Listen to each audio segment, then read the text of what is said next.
Okay, so thank you so much for taking the time to talk to me today. My You're name is most Karin welcome. Waidley. I'm a theater scholar and artist in the United States at the University of Redlands. And I Mhm. was also a Fulbright scholar to Kenya in 2017 and 2018. And today I Mhm. have the incredible honor to have with me Hope Azeda. Hope Azeda wears many hats in the world of performing arts, which she's going to tell us about in a little bit. She is an artist of many applications.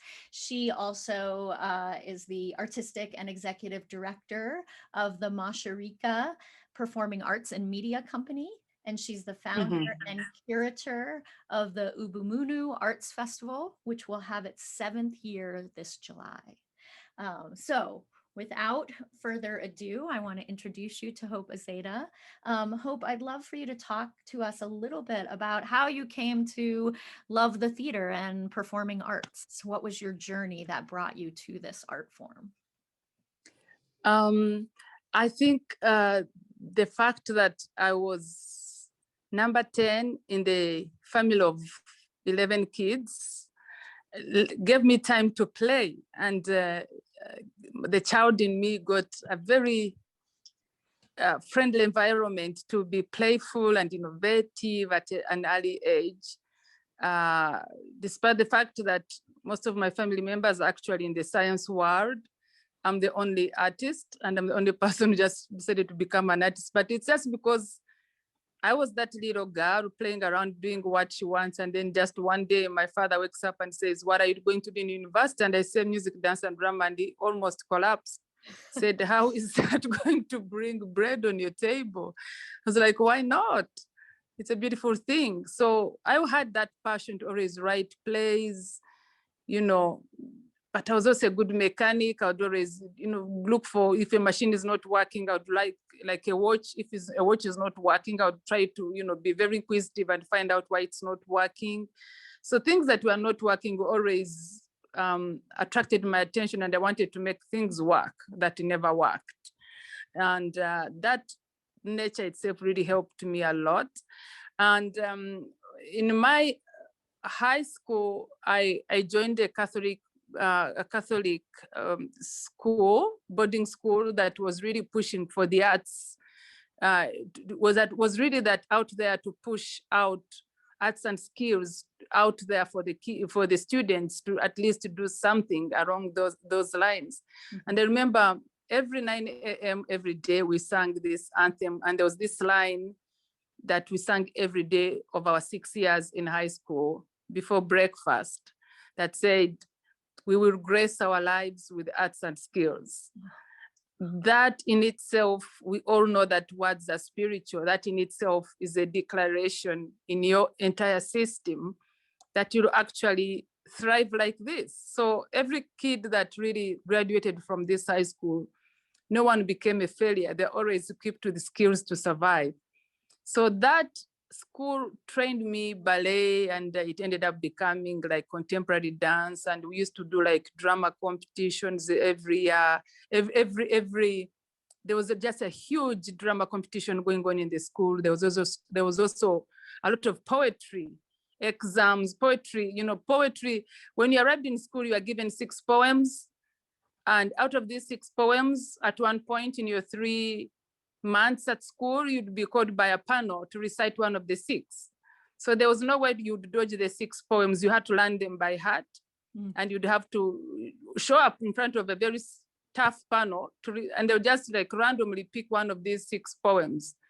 Oh my, that was really quite quite an exercise that you found every kid on the compound reciting poetry on their own. They would talking to themselves, saying lines.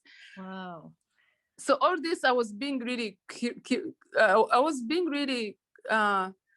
being shaped into this artist I am today. So after that, joining Makerere University, I didn't find anything else that gave me peace other than doing the arts. And there was an option of doing music, dance, and drama. So I picked drama because I had danced for 6 years in high school. I was like, wow, let me now learn how to write plays and direct them. So I joined this, and my father let me do so because I had not got enough marks to do law, which he had wanted me to do.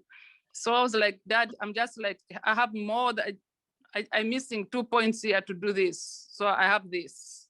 And of course, I went and did my things. And while I was at Makerere University, I got involved in many things, in many writing competitions. And I remember Mashirika is what it is today because of that first play I wrote for the competition in East Africa. And I wrote a play called Mukosi. Mukosi means bad luck.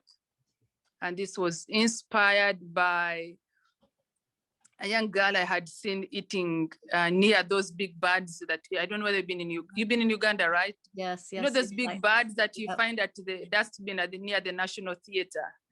I know exactly. There are those birds that were picking dirt from there that they're almost same height to this young girl. And I was going for rehearsals at the National Theatre. At that time, I was performing in Impact International, which was run by Alex Mukulu.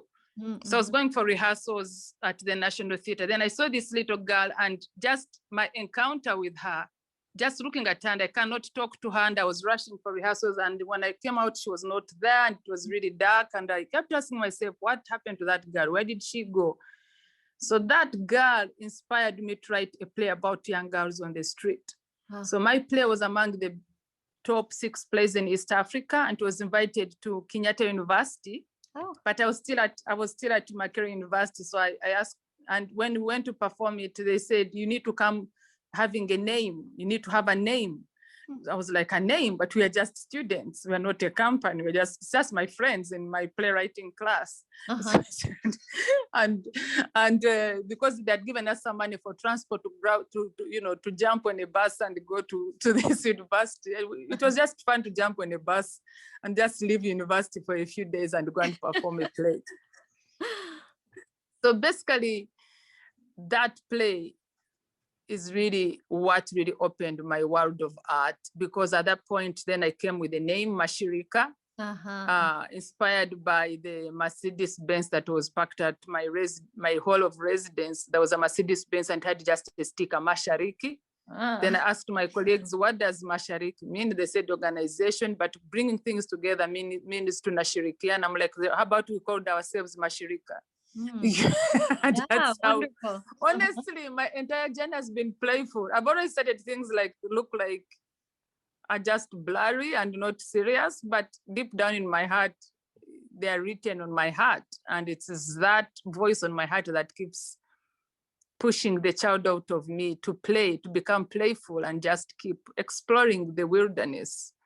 So yeah, that's how Mashirika was born. Wow, it's beautiful. It seems like it goes back to the line that you sang or chanted every morning of grace, right? The grace of performing. Yeah, we will grace our lives with arts and skills. So I've graced my life with arts and skills all through. Oh, there's so much incredible things in your journey and what you just shared with us. So that was it. So that was how the name came about. And then how did your theater company evolve, or your performing arts company evolve from there? Because so while everything is just leads to another. Yeah, so while at Makerere University, I was also, like I mentioned, I was also part of a company called Impact International that used to do really like musicals at the National Theatre. And I wanted to just learn how to sing and dance at the same time, simultaneously on stage. So while I was performing in one of the plays, I think the play was called Mambo Bado. Mambo Bado means not yet. It was called Radio Mambo Bado. That was the stage play, Radio Mambo Bado. And I was acting as a DJ, a Rwandan DJ on stage. And in the audience, there was a director of information from Rwanda who was a friend of the director of the company I was performing in. And then he had me throw some lines on stage in Kinyarwanda. And then he told the director, there was somebody who spoke Kinyarwanda on stage. Do you have Rwandan actors on stage? He said, yes. Then he came backstage and said, I heard you speak Kinyarwanda. I said, yes, I'm from Rwanda. And he said, where do you live? I said, I live in Uganda. I was born here. Then he said, when do you come to Rwanda to start this? I was like, I don't know, because I don't have friends. I don't speak French. Where do I start from? Well, like, do you have theaters in Rwanda? You know, became also some foreigner trying to ask questions about my own home and what it had and what it never had, because it's really, home is home, but where you have also grown from, your childhood connections, really, you know, you have strong roots. So it was really like, I couldn't imagine to live in a place where all my friends were going to live, where I was going to leave all my friends in Uganda and migrate to a place I called home. But yeah, so I was like, how do I start? He said, when you're done, come look for me. I'm like, where? He said, you just come at the office and then you remind me that we talked, and then I'll introduce you to people who do drama in Rwanda. I'm like, oh, okay. So I wrote a play about Rwanda, I remember, for my thesis. And when I was done, I just got on a bus and came to Rwanda because my relatives were back in Rwanda. I got on a bus. I remember my script was in a very clean khaki envelope, waiting to go to the man who said, whenever you're done, look for me.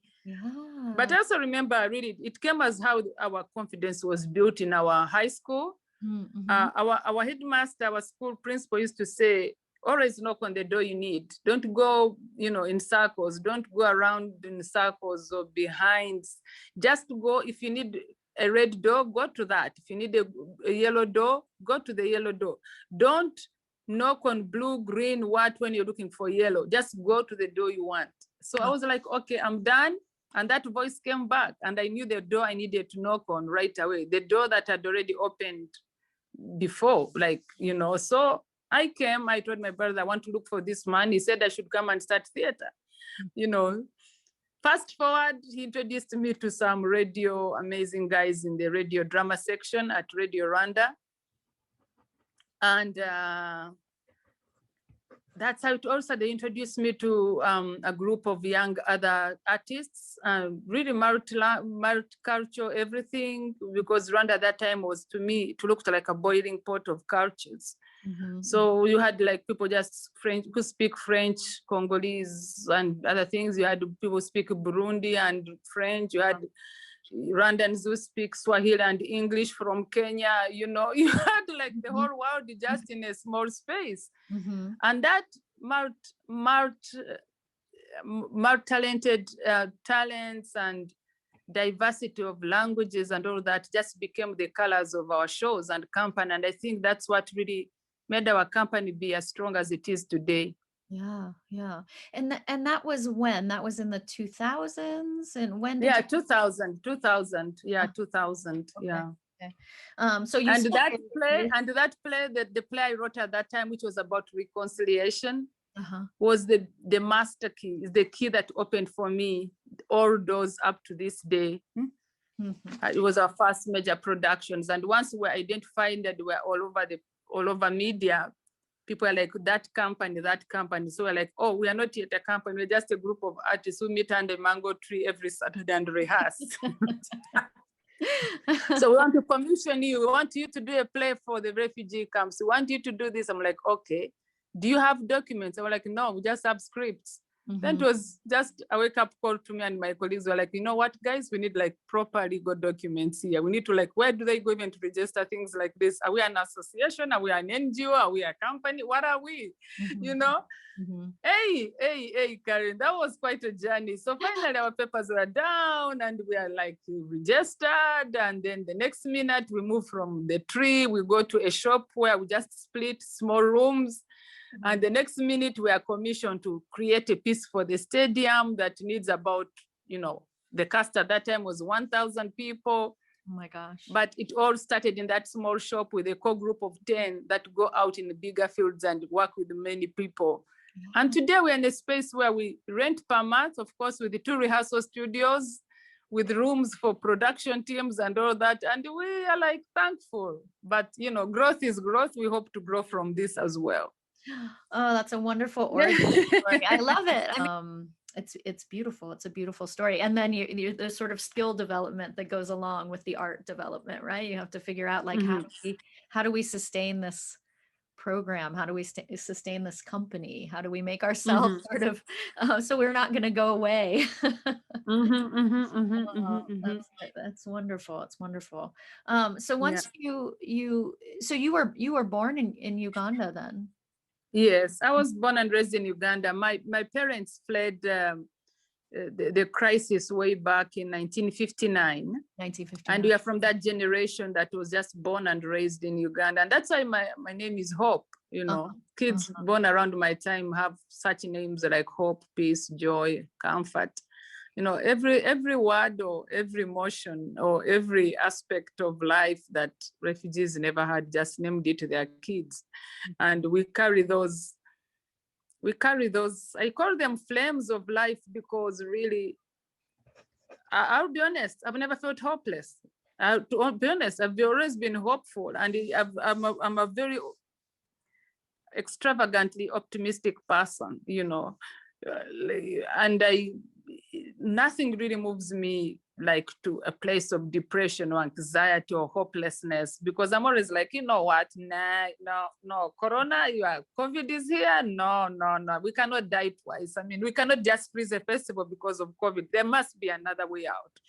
You know, it gives you that whole energy of thinking something without a brain cannot rule you. You have a brain, you know.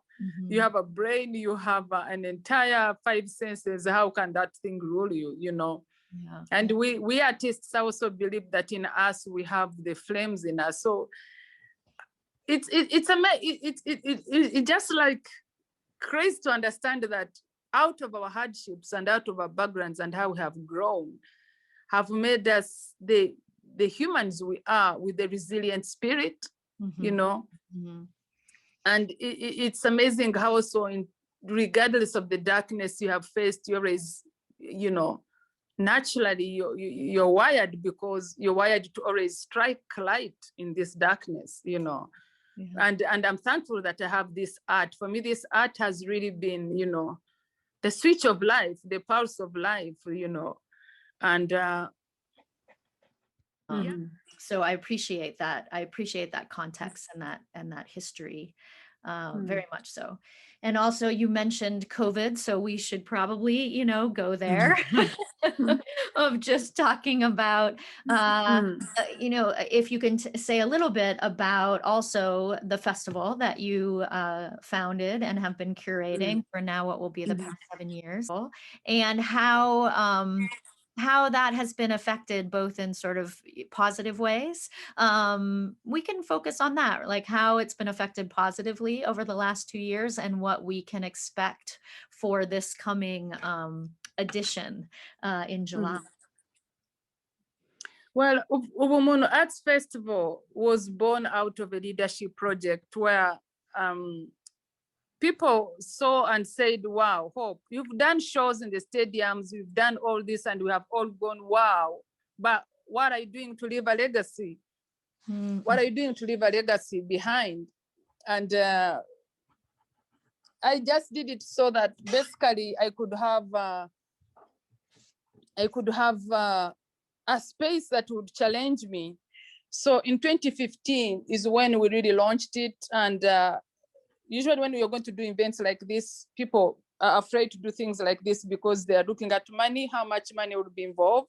But to be honest, I've always refused, given the background I've grown in, I've always refused to be a slave of if I have no money, I'm not going to do anything.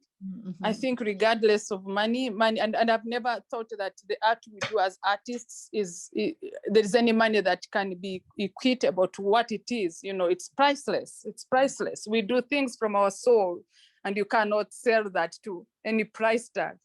So I did this festival at the Kigali Genocide Memorial, where there are about 250,000 innocent lives buried, of innocent lives buried because of they are the victims of the Rwandan genocide against Tutsi. So the challenge here was like, it's not a space that everyone wants to go to and hang out, you know. But for me, I felt like this is a space where we need to hang out as artists.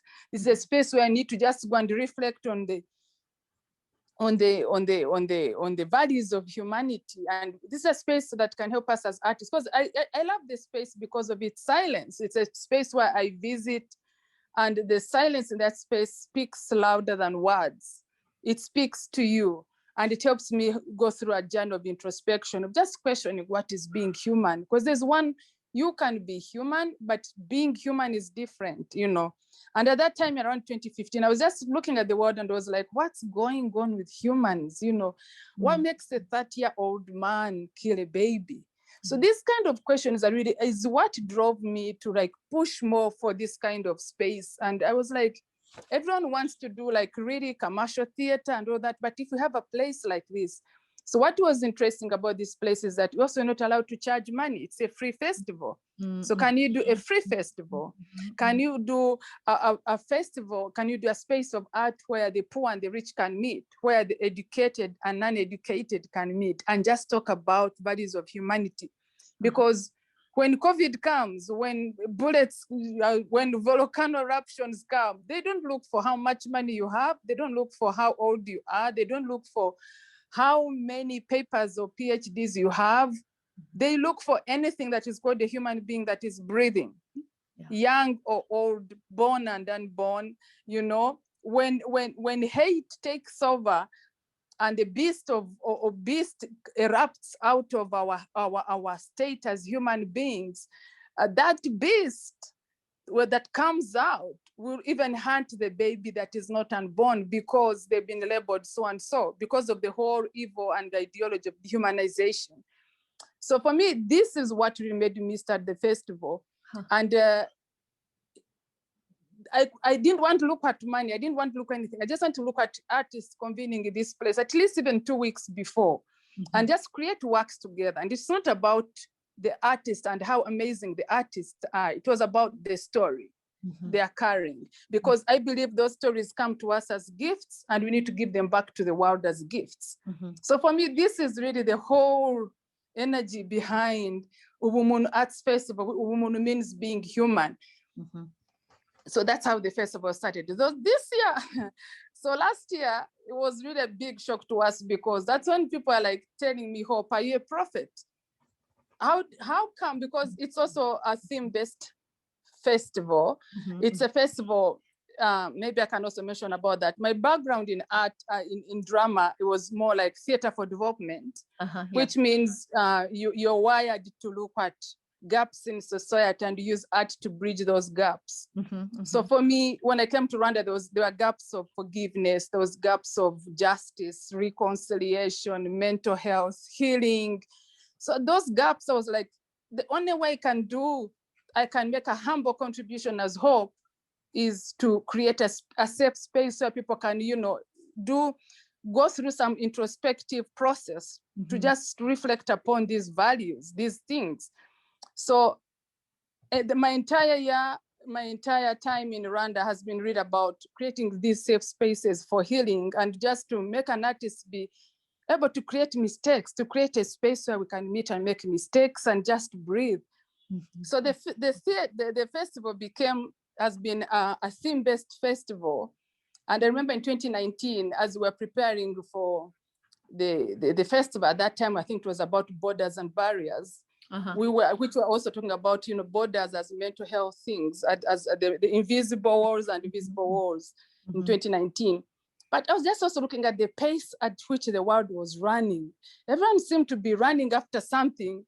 Even if they reached that point, they still were running. There was still this hunger to keep running, and everyone was just running out of breath because of the lifestyle out there, because of technology working in our spaces, because of, you know, there was just some ghosts that people are chasing. And I didn't know whether that was money or careers or to live another life in the digital spaces. I just didn't know, but there was just a lot of also mental breakdowns. There was a lot of you know, people getting strokes and all that. And then I was like, you know what? I think it's high time the world stopped so we can breathe and live. And I told our team, how about the theme for next year, which was 2020 at that time, we called it Stop, Breathe and Live.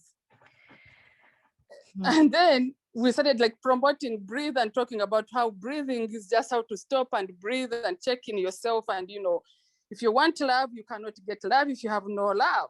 Do you love yourself, first of all? Do you understand yourself?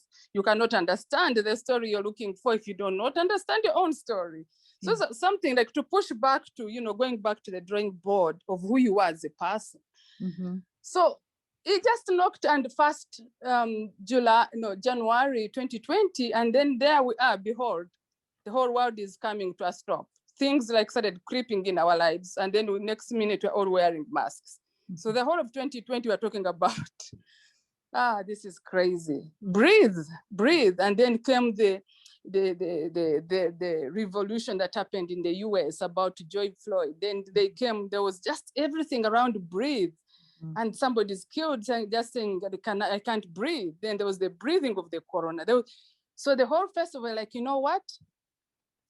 Definitely we're not going to go physical. We're not going to happen the way we wanted. And we had got a beautiful lineup coming up, talk about breathe, but the whole world came to a stop. So we stopped and we are like, you know what? We are not going to die twice. We need to look for a way to survive. And this festival has to go online. So we took a risk, another risk now, to venture into digital spaces, which we found we were always very protective, because the kind of stories that we're also tackling and that are very sensitive are not the stories just throw out there.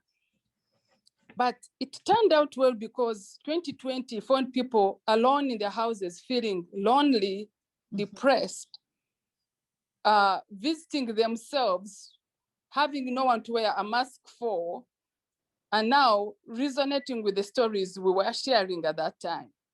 So it really worked well. And then this year we thought perhaps, you know, things might go well and people will show up again at our space at Kigali Genocide Memorial, at our amphitheater. But again, it's not the same again. So we go on digital, but we're like, wow. So we stopped to breathe, but we cannot live before we are reborn. We need to reshift, we need to recreate, we need to renew, we need to rebirth. So, and then there we go. The story of rebirth this year comes. So our theme is rebirth. So we are being reborn this year. So we don't know what next year will be when somebody is born, what happens. So it is the whole festival. Every year it's like a child growing to a new brand of colors, wearing a new shirt, but it's the same child of humanity. Breath itself started to take on a whole new set of urgency, right? Of being able to breathe or not breathe during the pandemic, of being able to not breathe as George Floyd's life was taken from him. So thank you for sharing all that. I love it. What do you think? We certainly want to know how can we find you? How can we participate in the festival? Those kinds of logistical things. But just a couple of questions around that. What do you think has been sort of your most surprising in a good way of what's happened by having to go into the virtual form of art making these last couple years, or what's coming up?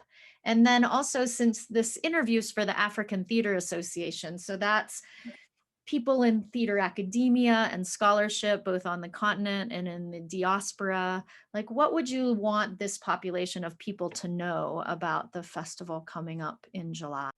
Well, the good surprises, the good gifts that shifting rims has brought really is we have built our networks. We have theater, art has proved that regardless of our circumstances, it has been the greatest companion, not only to us as artists, but to the world. I mean, who didn't watch a movie? Who didn't listen to a song?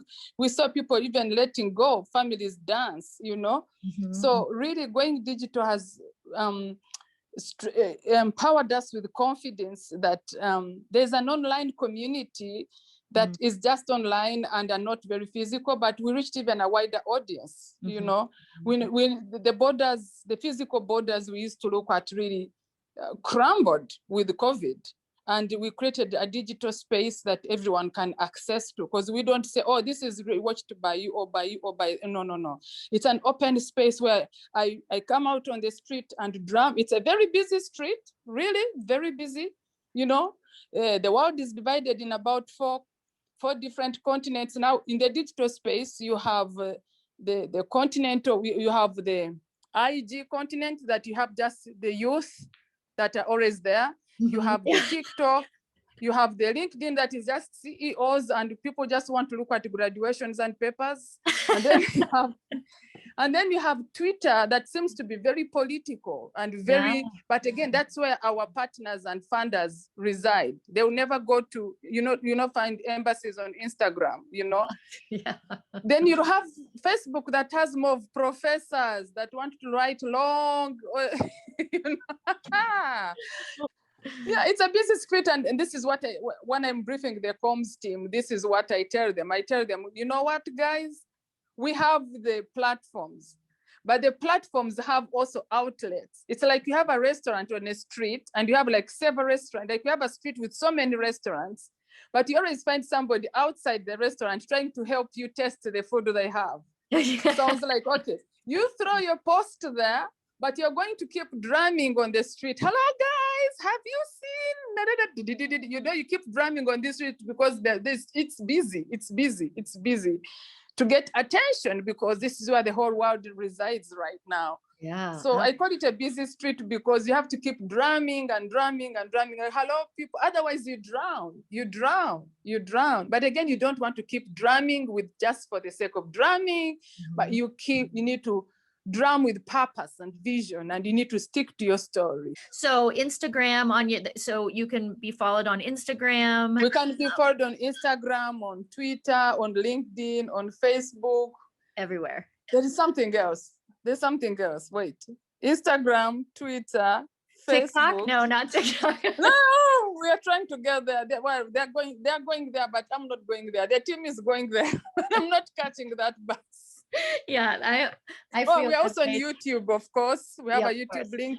So if people can follow us, support us. I mean, this is not like a hope project. This is a people's project. So whoever comes on board and wants to say, can I contribute to this? Can I help with this? Can I, join the comms team? Can I help with the pan? Oh, I have a piece to contribute. Honestly, this is a people's platform, and I am there not to, it has to exist even when I bow out of this earth, because really in our leadership project, it's supposed to be a legacy-driven project, meaning it still has to keep running. So I try to take my hands off.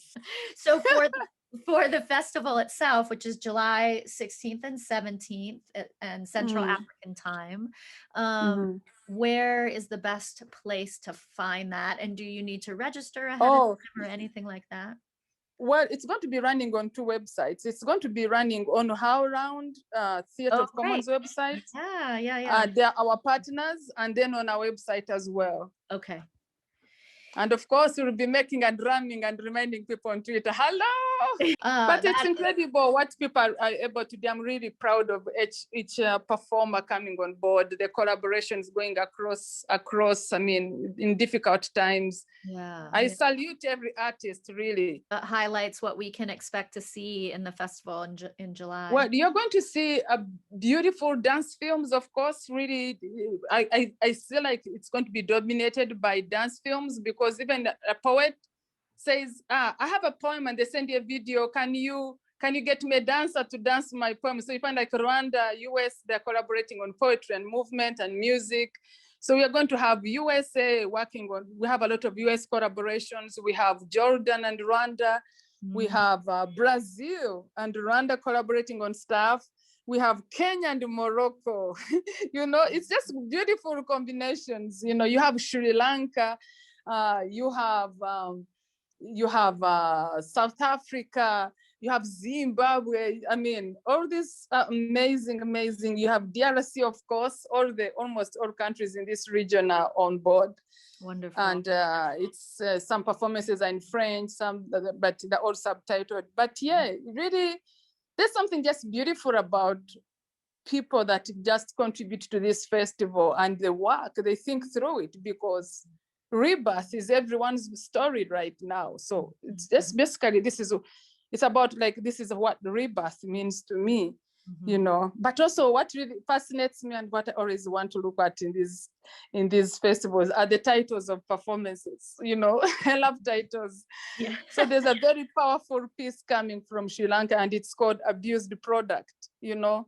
That immediately throws you into the aspects of dehumanization, you know. You have a piece coming from Congo called Time. What is that? You know, time. And yeah. And I think one special thing is really that is this says that we have paid attention to the question of homelessness in the physical state, but also in the mental state. And that's also amazing, you know. Yeah, so we will have a whole panel about interactions with homelessness, different groups in UK and Berlin, and we'll be having really discussions about homelessness, and you're going to have these people also perform from the streets and all this. And I really feel like this is, for me, my highlight of the festival. Yeah, and the thing also is when you start unpacking this word, you look at how also social media, you find somebody is very famous on social media, but they feel homelessness. You're famous, you have so many followers, you're famous, but again, so there's a piece, I think it's a collaboration between Uganda, Israel, and Rwanda, and it's called Found But Lost. You know, you found yourself on digital platform, but you still feel lost. You feel this hunger and thirst to belong somewhere. So the whole sense of belonging, you know, like what is home? Where do I belong? Even people with physical homes, with the roofs on top of with the shelters, I mean, they still feel homelessness. And really with COVID has pushed also the whole definition of homelessness to even in families where there's been a lot of abuse and domestic violence, and you're trapped in a home, but you can't run away. You run away in your mind, mentally, but physically you're stuck in this home, and even the street that is safe is not even there, you know. So homelessness has shifted. Really, the conversation is going to be broader than we think. What has been maybe one of the most humanizing moments that you've experienced, either with your work with the festival or your theater company? What's something that I'm sure there have been so many, but something that just sort of resonates for you? For me, it is that courage to look for a rose in a bush of thorns, you know. It's that courage of regardless of what people have gone through, they still see cracks of light coming through into their lives. And these kind of stories, you meet them every day. So basically for me, it has been that journey of life is an encounter, and so is art. You meet someone like, there are just so many heroes around on the streets here. And for me, that humanizing moment is just discovering that, you know, all is not hell. All is not hell. All is not hell. There is always beauty in horror if there's a will to look for it. And the examples of people who have looked for beauty, who have decided to sign up for beauty in environments of horror, or in histories of horror, or in encounters of horror, they are there. So life, like real truth, like testimonies that really people tell you that look at what I went through and who I am today. You know, the Rwandan story of survival and hope. You know, for me, that is the story that has been more like a humanizing encounter. That regardless, at the end of the day, I mean, it's a question of choice to do good or bad. You know, it's the choice is in between us, and it has sharpened our muscle to just detect and discern evil, discern the talks that, you know, that poison our spaces, or that are toxic, that you detox them, like you detox them immediately. You can discern them and then detox them, and then just, you know, like discern and just crush those kind of encounters that are just looking out to grab you into that. But also for me, art for me has been that ray of hope, that walking stick that has helped me strike light in darkness. And just looking at people, when people come to rehearse and they don't want to go home and they say, outside here sucks, man. I like it here. Yeah. Outside here sucks. I like it here. But that here is just art, is able to just get his guitar and sing and sing and sing and sing. And for me, those have been experiences of humanization. Wonderful. Like I said before, I really appreciate being able to hear from you about all of the ways that hope that hope has driven your work, that light in the darkness, that finding that rose in the thorn. So to bring us to a close for this formal part of the interview, we just want to remind everyone to please check out, the address is yes, you can Ubumunuartsfestival.com. Okay, good. Thank you. But then you can also find it on HowlRound Theater Commons website as well. July 16th and 17th, as you heard from the founder and curator, Hope Azeda. It is free to experience, and there's all kinds of wonderful art will be coming your way in Central African time. So please do catch that. And I just want to thank you so much, Hope, for giving this time to us and sharing your thoughts and your wisdom and your grace and your hope. Thank you. And absolute belief in the power of the arts. Thank you so much. Thank you so much.